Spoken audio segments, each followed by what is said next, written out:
आधी रात का बंद कमरा रात के ठीक 12 बजे रहे थे। बरसात इतनी तेज हो रही थी कि बिजली की चमक के अलावा कुछ दिखाई नहीं दे रहा था। शहर से दूर एक पुरानी हवेली के सामने एक टैक्सी आकर रुकी। टैक्सी से 26 साल का रवि उतरा। उसे उसी दिन नई नौकरी मिली थी। काम था उस हवेली की देखभाल करना।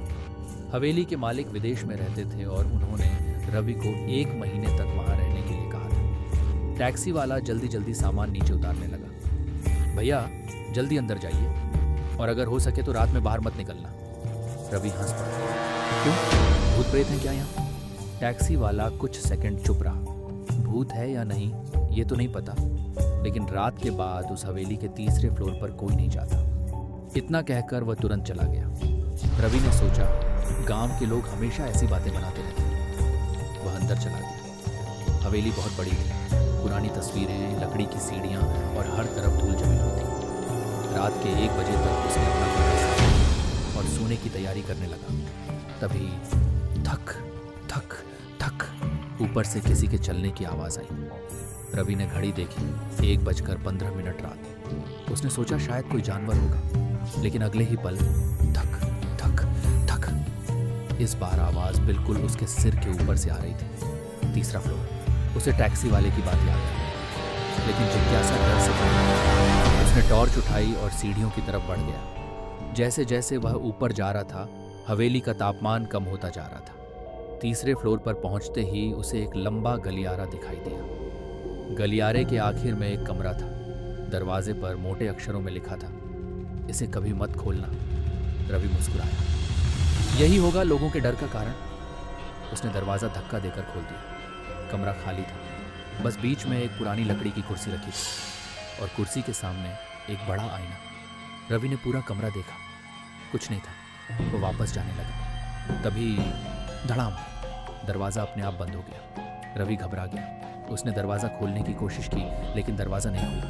तभी उसकी नजर आईने पर पड़ी। आईने में उसे अपना प्रतिबिंब दिखाई दे रहा था, लेकिन आईने वाला रवि मुस्कुरा रहा था, जबकि असली रवि नहीं।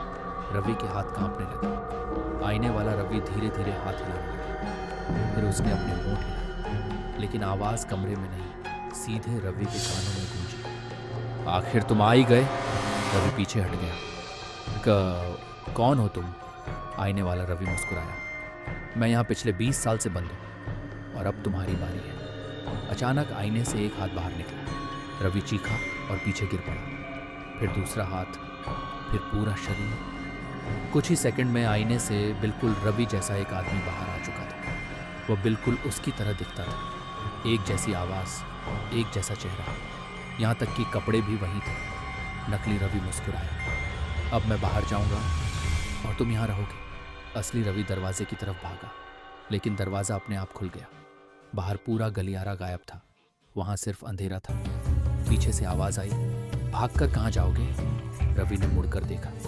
अब कमरे में एक नहीं, दर्जनों आईने थे और हर आईने में अलग अलग। कोई रो रहा था, कोई मदद मांग रहा था, कोई दरवाजा पीट रहा था।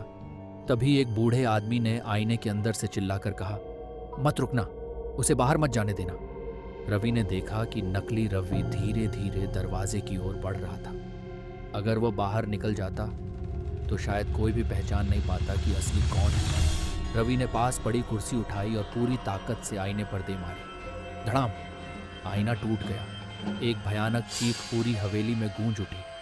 सारे आईने एक साथ टूटने लगे। कमरा कांपने लगा। दीवारों से काला धुआं निकलने लगा। नकली रवि चीखने लगा। उसका चेहरा पिघलने लगा। कुछ ही सेकंड में वह राख बनकर जमीन पर गिर पड़ा। अचानक सब शांत हो गया। दरवाजा खुल गया। रवि भागते हुए नीचे आया। सुबह होते ही वह हवेली छोड़कर जाने लगा, लेकिन मुख्य दरवाजे के पास पहुंचकर वह रुक गया। वहां दीवार पर एक पुरानी तस्वीर टंगी थी। तस्वीर में हवेली के पुराने नौकर खड़े थे। रवि की नजर एक चेहरे पर जाकर रुक गई। वह चेहरा बिल्कुल उसी नकली रवि जैसा था। तस्वीर के नीचे साल लिखा था, 1906। यानी वह चीज़ पिछले 120 सालों से लोगों का चेहरा चुराकर इस हवेली से बाहर निकलने की कोशिश कर रही थी। रवि तुरंत वहां से भाग गया। उसके बाद उस हवेली को हमेशा के लिए बंद कर दिया। लेकिन आज भी बरसात की रातों में अगर कोई उस हवेली के तीसरे फ्लोर की खिड़की की तरफ देखे तो उसे एक आदमी दिखाई देता है जो बिल्कुल उसकी तरह दिखता है और मुस्कुराते हुए सिर्फ एक बात कहता है, आओ अब तुम्हारी बारी।